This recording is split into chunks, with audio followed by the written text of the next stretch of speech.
Welcome, everyone. Thanks for joining me on Robin Hyatt. We are going to do just a really fun session this evening on tarot cards. And I know if you know me, tarot cards aren't my favorite. I've been trying, though. Hi, Michael. I just texted you something. So I'm trying to get into them because I'll go kind of go over it. So I want to go to the backstory on tarot cards. I want to tell you exactly how they evolved and came to light and where they came from. Where is their origin? And I found it. And so I had to do some digging, but I've actually found it. We're going to go through that. But before we do that, we're going to go on regular cards, not tarot. And like I always do, we'll do it every Wednesday. And we will go through one card from my oracle card deck, and then an animal card. And then I'm always going to do a relationship card. So these are just things for you to ponder. And so this was really cool because I talked to my guide and I said, I want cards that I don't think I've ever picked before, or it's been a long time. So she honored me that. Well, the first card I'm going to do, it's number 20, and it's This and That Are True. And it's let me see, I don't know if I can get this close to you. It's a dolphin card. When growing up, I used to have a huge thing on dolphins. I had dolphins everywhere, and I loved dolphins.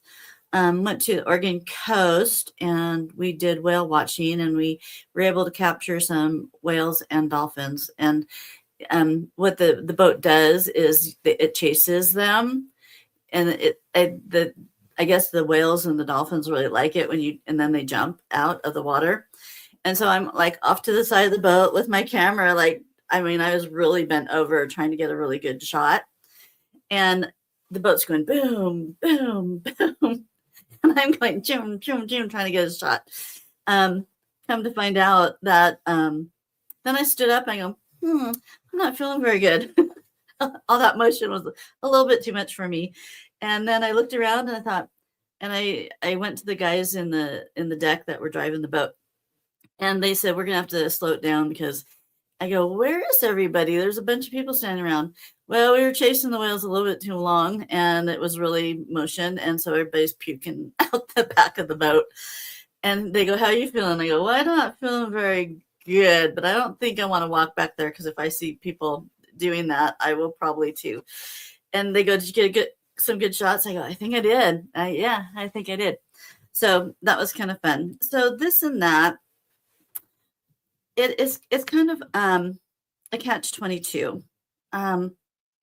It's light and dark, and it's like duality of speech, this and that.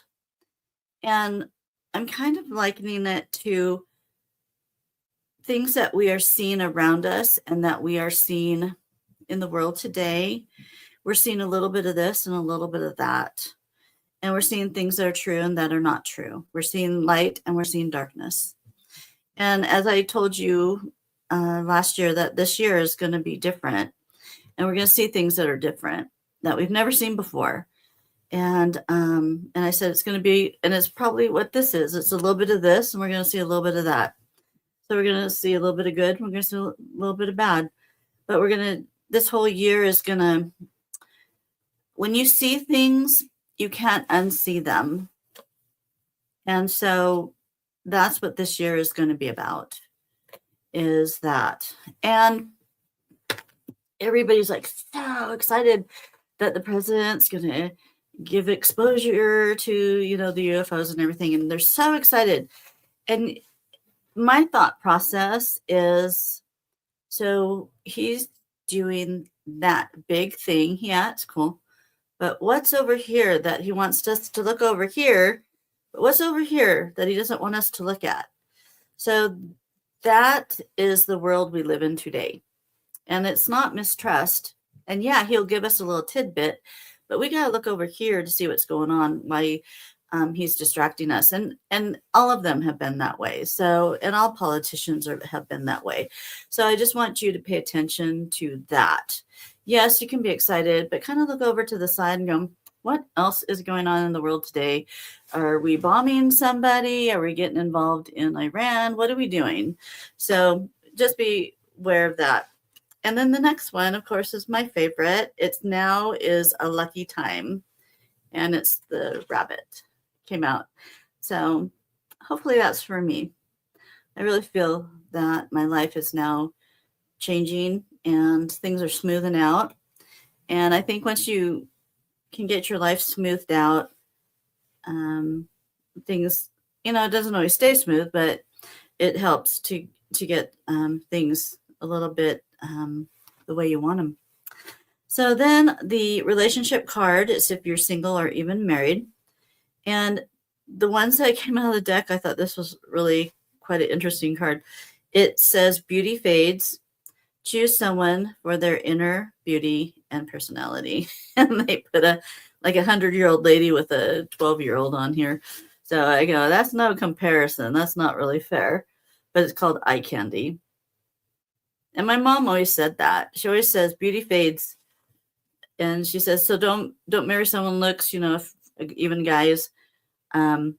She said, don't marry them for looks because it fades. And so you got to go within to make sure you can hang with them for long duration without the outside package. So the next one is let go of your ex completely so you can truly welcome new love into your life. And it's called Stuck in the Past. So whoever's out there that's kind of stuck in the past, looking for a new relationship, you got to let go and move on. Okay. And then the one that came out of the deck that Michael and I created, Crystalline of Aquarius on my Etsy shop, Robin Hyatt. The one that was chosen for us is Archangel Michael, and it's number 27, the blue star. And I don't have my light in here. Hold on a second. Let's see if I can see this without my light. Let's see. I wanted to start over here. And it says that you have walked beside Michael, Archangel Michael, in past lifetimes, standing against forces that sought to dim the light of truth. He has trained you, strengthened you, and prepared you for this very moment. Although the celestial veil obscures much of your memory, your soul knows the truth. You feel the weight of righteousness upon your heart. You sense the urgency of this time. You understand the eternal battle between good and evil, and you have always chosen to stand for justice. The blue star is a great mothership where many Archangel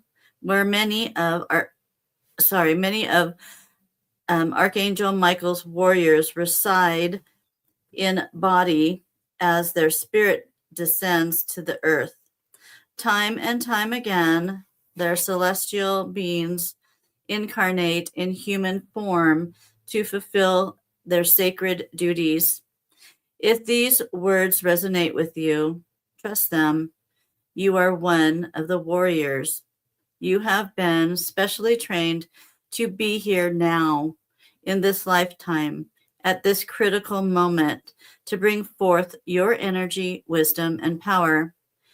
You were not sent here to be silent or blend into the shadows.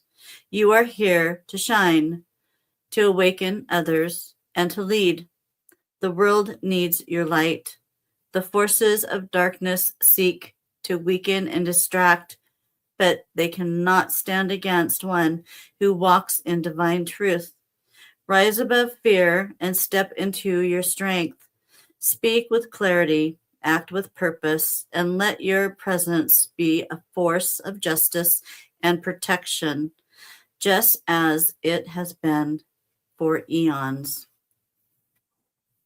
You carry within you the wisdom of battles won, and the strength of eternal warrior, and the heart of a protector. Stand tall, Rise your sword of light and move forward with confidence. The world awaits your presence. And that is, I don't think I can get it super close without it going out of focus. Michael the Archangel. And that is from my card deck. So those are all oracle and affirmation cards. So let me just cover one more thing before we get started. On Unveiling the Truth 333, my podcast, we have a great lineup for March, and I just want to cover that. On March 8th, Michael and I will cover the book, The Benevolent. So it's my first book of benevolent species. It's over 400 pages, and they're all channeled and drawn by me. Michael structured it, put it together, and it's been out for a year or so. And so we're going to go over that to bring it forth again. I was told that this needs to come forth one more time. So then on the 22nd, Barb Shoop. If you don't know who Barb Shoop is, she's a avid, she lives in the Cascade Mountains, and she's an avid Sasquatcher.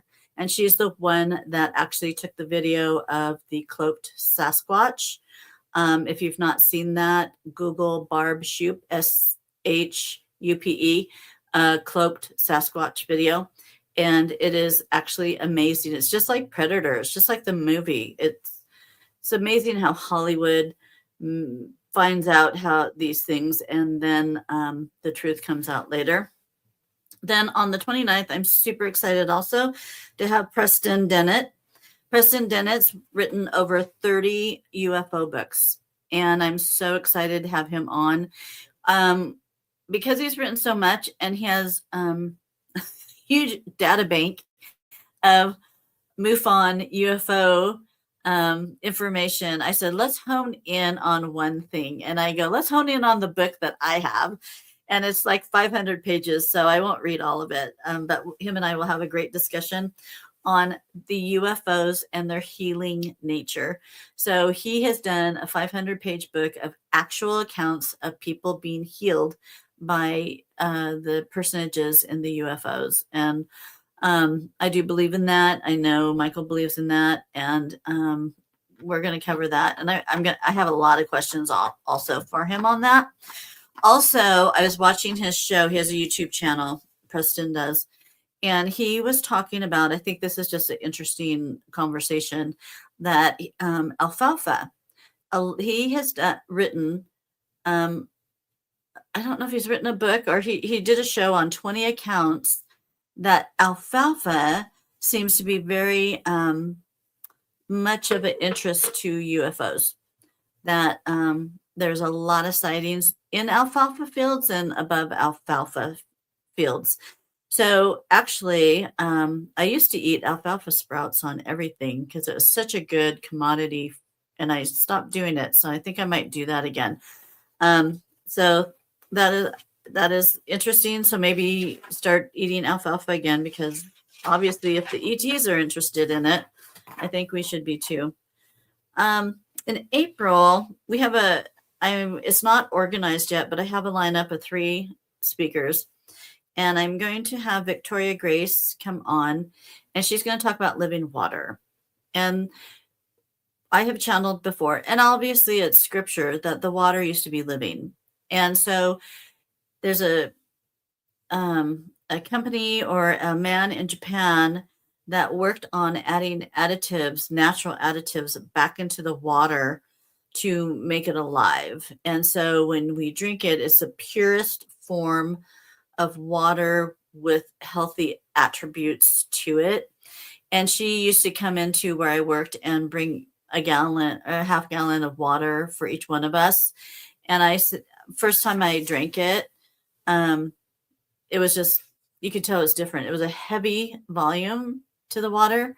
It wasn't, she calls the water that I drink is distilled water. She calls that empty water. And you can actually tell it because the water she had volume to it. And actually, as she was there and my intuitiveness as I was drinking it, and she came out, I said, has anybody told you that you just created living water? This water is alive. And she goes, you got it. You got it.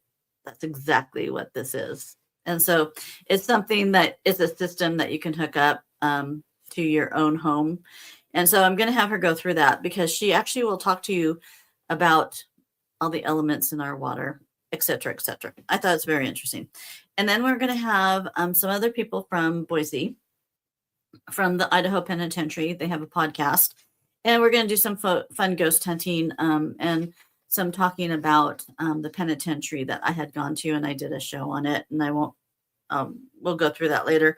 And then I have actually another really good guest, and she's so gracious to come on. She's big, you know, and her name's Katie Page, and she's in Colorado, and she grew up on land, and I believe it's a lot like Skinwalker where she grew up. Happenings, and she I guess it's very well documented all the happenings that happened while she was growing up, and seeing the beings and the ships, and having them talk to her. So Skinwalker Ranch did a show. They have a second show, and they went to Colorado, and they brought her back to her original homestead, and I guess she hasn't been back since she was old enough to leave. And so she came back with her sister, and then they hooked up a bunch of energy stuff, and she asked questions, and through the monitors, you can tell there was answers coming back, that the entities were still there, and they recognized her. So now she has her own podcast herself, and she's going to come on my show.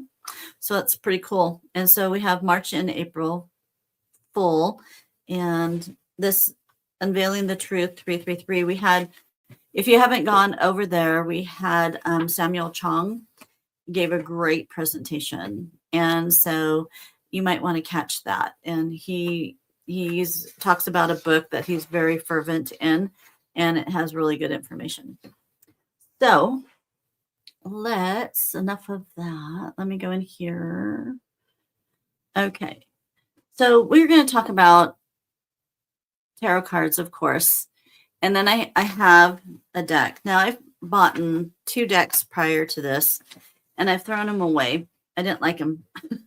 And if I don't like any oracle cards, I will just either resell them, or throw them away, or give them away to somebody. So I finally found, I believe, a tarot card deck that I will use. In the tarot card deck, there is a devil card, and I always take that out. I tear it up, and I throw it outside in the trash, because out of all the cards, that card I cannot have in my deck. I can't have the devil card in my deck. It protrudes evil to me, because I'm so used to light and love that I can't have in there. So I don't know if it ruins the deck, because you're supposed to have 78 cards. So now I have 77, which is a good angel number. So we'll go with that. So where did these cards begin, and what country? We're going to go over that. I found the country where they started. Actually, cards started in. How old are they, and are they evil? I was always raised that they were evil, so we're going to go into that. Is it a card game? Now that's a interesting concept. And what is the difference between tarot cards and, oops, I spelled oracle wrong, oracle cards. And I'm going to kind of go over that. Tarot cards and oracle cards is kind of like a Ouija board and an angel board. They're similar. They can have 2 different attributes, but they can hold the same similarity to it. Just depends on the user. And let me go to the next one. So that is that. Okay. This is actually the very first playing card that was ever found and made. So tarot cards were a game. They were made for game. And so people sat around on a table, and they had a certain game that they used with tarot cards. And this is one of the first drawn ones. And as you can tell, the very first, and they called them playing cards, and obviously this will be foreign, but tarot cards used to be like playing cards. So this is the very first playing card that they ever found. And this is in China in 50 AD. That's where this was found. It was silk and tea, porcelain, paper, and playing cards. Probably they used, it talks about gunpowder among China gifts to the West. So they would make as gifts, these cards also to go with other things. They also found in China in 50 AD dice games and chess games and like backgammon games. And then playing cards was closely related. So China seems to be the ones, which are the ones that printed my cards, that actually hold the very first element of playing cards, which evolved into tarot cards. Let me go to the next one. This is another card that was found, and this is actually one of the very first tarot cards they found in 868 AD in China. Let's see, it was on a wood type of block. And let's see. Oh, okay. So what they did is they had a wood block and they carved it. So they did an ink press on it. That's what they did. And that's how they made these cards. And so basically then they started hitting Japan, and the wood block printing was very big. And I don't know if you remember wood block printing in school, in high school. I used to carve wood blocks and we would do printing in our art class. So that's pretty cool. So that was a second card. And these were like plain tarot cards that they had found in China. So China is the original one that brought these out. I feel, and I might, if we have time, maybe go into a little segment of asking my guide if cards, these are the first ones that are found, but if it originated before Christ. So we're going to go into that too. So we'll go into that. So then it came over into Europe, and that's where it's going to start developing into a playing card game. So Europe started changing things in I think the year 1000 to 1300. And so they started changing the game. And so they printed the cards, and they all were like this. This is one of the oldest printers that they found in Europe for the tarot cards, which is kind of similar to what they have now. And the only thing about the tarot cards that's not my favorite is it's always the same. There's no creativity with it. And so you use it and it's always the same, where you can get all these oracle decks and you can feel which one is right for you and spiritual for you, and you can use it and have it inspire you in your readings. But people that like oracle decks is just like one way.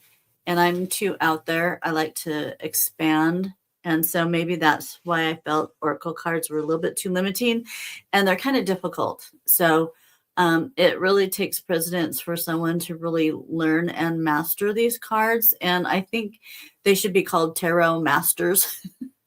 and see, I'm going to go into that, Michael. Hold on, Michael. Yeah. And so I'll go into that. Okay. And so this is the history of playing cards that evolved into oracle cards. And so you can see China, and then it goes all the way over to Europe. And let's see. And I think it's very interesting because I was raised Mormon, that we could not play with cards, even just regular playing cards like you see on the top with the king and the queen and and the ace and all that. As Mormons, I was raised that all cards are evil. And so that was a hard thing for my parents because they used to play rummy and stuff with people all the time. And when they joined the Mormon church, they had to stop playing with cards. And that was hard for them. So now in our modern age, we have these tarot cards that are designed. So I guess if you want a little bit of variety with your tarot cards, I found this one, which is the alien tarot cards. I thought, well, that one's kind of cool. I thought that deck was kind of cool. And then we have another alien oracle card deck. Kind of, it's kind of scary. Some of it's kind of scary out there. And then I found a Siamese cat oracle card deck. So I had to throw that one in. And then here's the Egyptian one, and we're going to talk about that. And then this is another, I think this is a modern day Chinese one. So just know that China was the origins of cards, and then it turned into oracle cards. And then this is animal oracle cards. And then there's also some that are very dark and deep.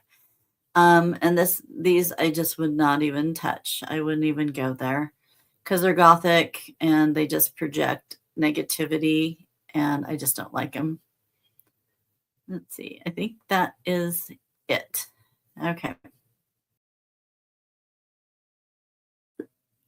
Let me go back in. Let me remove that. I removed the wrong thing. Okay. So that is that.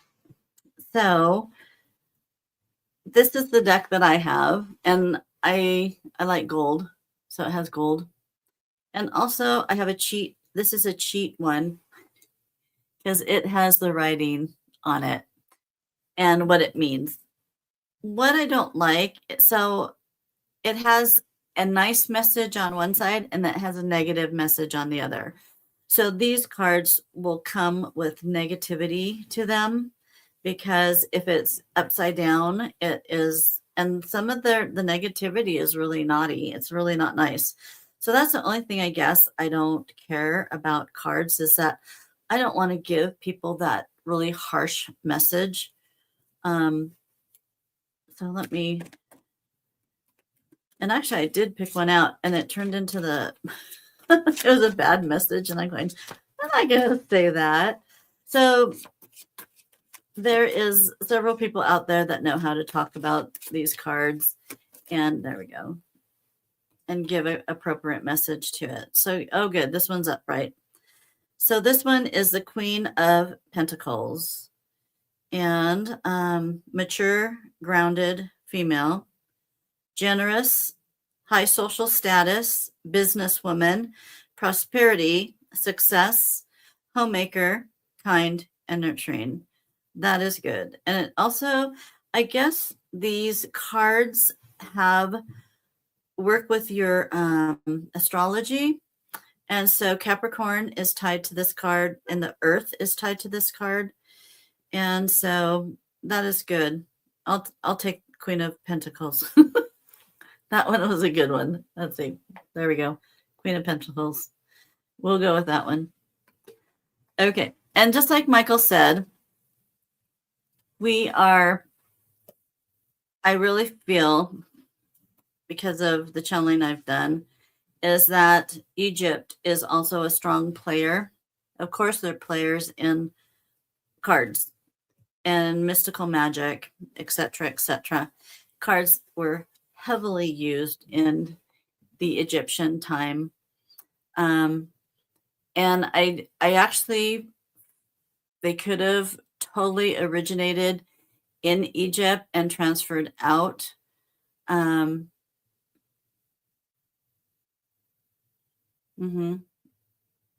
Yeah. So read what Michael wrote, because that's in the book. I feel too that they could have even come prior to the pharaohs, because I do believe there obviously there's good and evil, and there's magic at the very beginning. And so I do believe there's probably sorcery also, that we haven't talked about that word in a long time. And sorcery actually is coming into play more and more this day and age. That's what we're going to start seeing in our society. We actually had something happen here where they discovered a society of people that worship the devil. And I thought, it doesn't make sense to me that you would even want to do that, because I just don't see how your life can maintain on that kind of level of bringing in that negativity into your life. And they're actually negative, harmful people anyway, and could have mental illness that goes along with that. So I'm going to do a little bit of a channeling on this, and I'm going to go past Egypt. I think it's in that area, but I'm going to go past it because, hold on, what I'm seeing is, so I'm going farther than the pharaohs, so we're going to go back a little bit longer. There was a time in this land, and I call it the land of the sands, and I do believe the Lyran race was down upon the earth, and the blue Arcturians and another type of blue species was down upon the earth. And that they were here to correct the offspring of Adam and Eve that settled in this area. And it wasn't the land of sands then. It was a prosperous land. So Egypt has not always been dry and sandy. It's been very fruitful and very green and very lush. And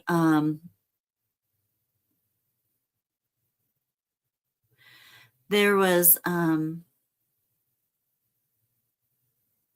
the temples were built, the pyramids were already built. Everything was built without the Egyptian graffiti on it. Everything was smooth and beautiful. Let me ask something, because someone had said, actually, I was listening to the Y-Files that was just recent with that guy that brings in UFOs, and he said someone told him that the pyramids actually had musical notes on them, and that they were wiped off. I've never heard that, and I don't see that. I do see script on part of the pyramids, but I don't see musical notes on the pyramids. Michael and I are going to talk about the Buddha ball or Buddha sphere, because some of my writings that I've done are almost exactly what's on the Buddha sphere that is in my books. So we'll go on that on March 8th.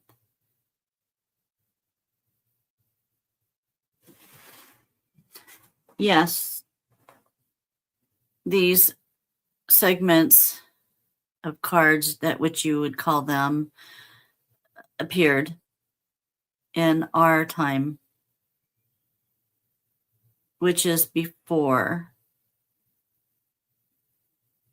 It was after the Eden and the people dispersed and settled. The people that settled in this land, very tan, dark hair, dark eyes, they were a troubled people. They were searching for something opposite of what they had learned through Eden. And they became hard. The men were strong. The women were strong. They had to be to survive. But they were suffering. and they were creating things that should not be created. And they used to use bones. They would carve like these cards in bone that were left from dinosaurs. They would find these bones and create rubbles and flat cards. And it was only women that would use a type of psychic ability. See, psychic abilities have always been since humans have existed. It just depends on your rite of passage. It depends on your calling and your training before you come down.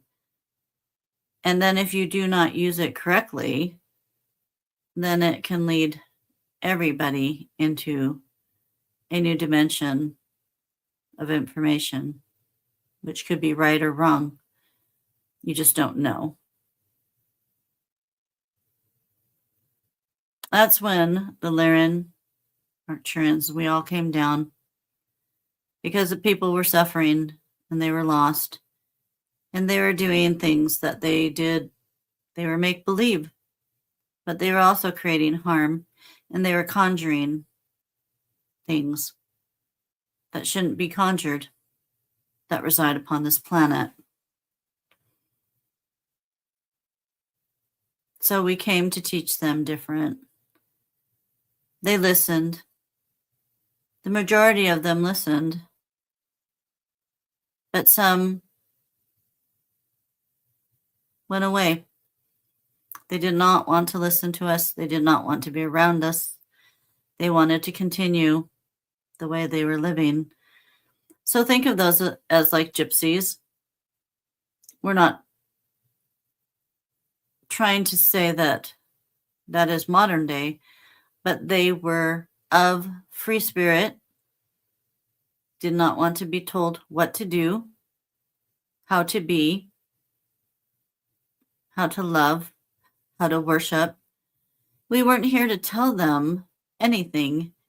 We were here to share wisdom, stories, love, energy, blessings, miracles. We created miracles.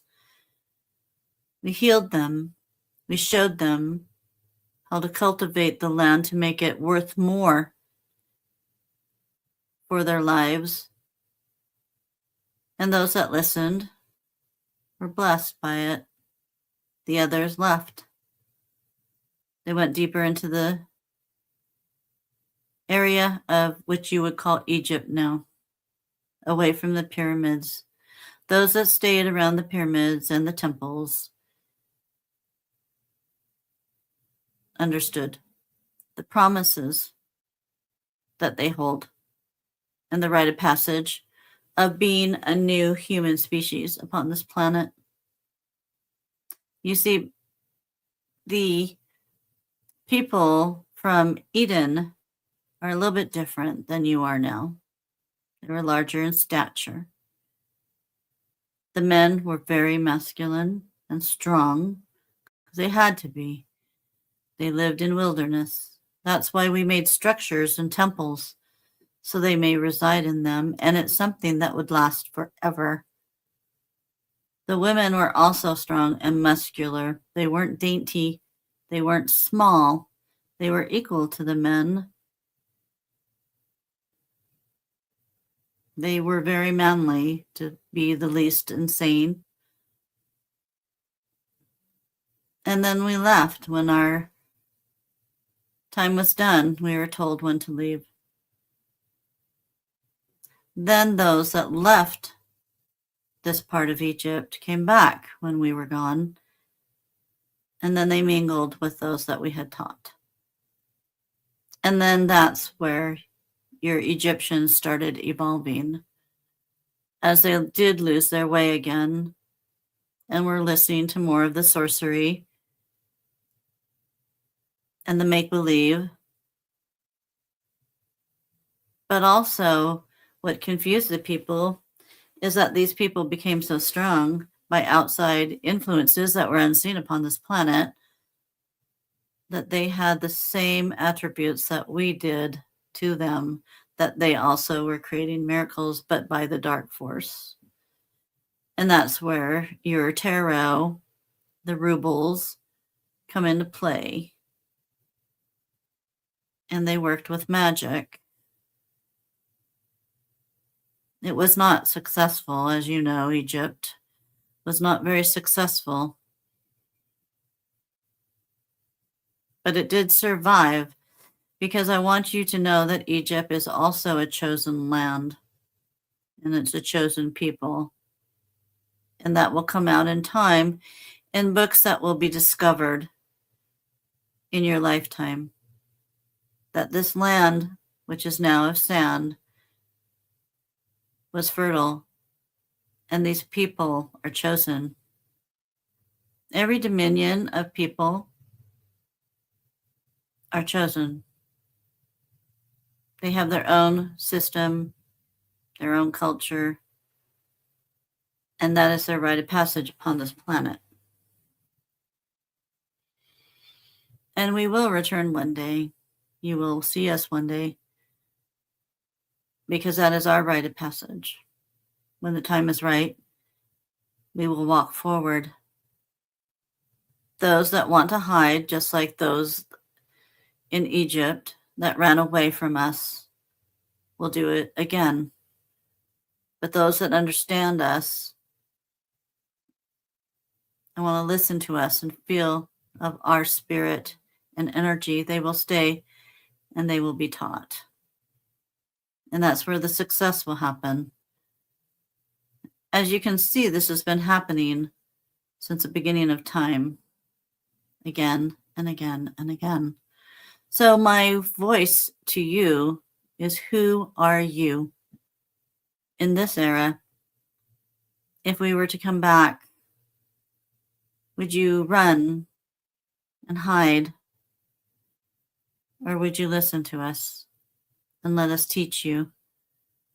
And we will show you many things, and you will start to remember your life passage, your Akashic records, and your life before and after.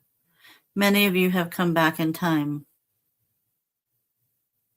This has not been talked about much, but many of you have already done the completion of your records, and you chose to repeat certain segments of life and to do it differently. So some of you have come back in time to repeat or to help. Your world now is hanging by a thread. We want you to be mindful of Sodom and Gomorrah and how cruel they were in those cities. It won't be tolerated. So now what we're seeing and what you're seeing is a destruction within itself before we come down. Just like you're seeing in other countries, there is a destruction. The good and the bad are being destroyed. Unfortunately, the good are being destroyed because they were too close to those that are bad or being imprisoned. But we want you to know that they will be glorified. And their minds will be wiped clean, so they will not remember their tortures and the crimes done to them. This vessel has been following a missing person of your United States. This is a treachery. This will not be tolerated. And we are trying to influence those in high places to not tolerate such events and to shut it down. And they do understand, and they do hear us. You don't know what is happening behind the scenes in higher places of certain areas. What you see is just masked what's in front of you or what other properties want you to see. There is more happening, and they know more than you know. They have seen the portals. They have seen what walks through the portals. They have been talked to by those from the other side. The Lyran race has come through the portals and talked to some of your commanders and chiefs. They know exactly what's going on, and they have been taught, but it is still their choice what to do with the world. And then their judgment will be hereafter. It's not for us to judge. But we have been influential. We want you to know that. And we will be more influential with the right people. But we want you to also know that the opposition is still strong and still holding its own. What we need from you now is to listen to us, to read about us, to find everything out about us that you can that is of the light, and listen to it and incorporate it into your heart and soul. We need you to be strong and of the light and be complete. We know this world is hard. We know there is so much emotions in humans, but that is your blessing. You're blessed with those emotions, and you're blessed with the sense of conquering those emotions, taking hold of them and making them good and powerful for you in your own life. Understand my words. Follow the truth. Follow the trail of truth and light and what makes you one with Source. Because there's only one Source. And it is the creation of all. And once you understand that, and you want to emulate that, everything will change for you. You will cease to be sick. Many of you don't know that you can call upon us for ill ailments to help, if that is the rite of passage from Source. We came down upon this earth not because we have an agenda, it's because we love you. We understand what the mission is. We understand that many of you have come back in time to repeat or to be here for strength. We would not leave you alone. We will not let you flounder. We refuse. We are warriors also. We will fight with you because we know who you are, and we will never leave you alone. So don't deny us. Bring us in. You may not see us, but you may feel us. Your knowledge is power. I end this transmission.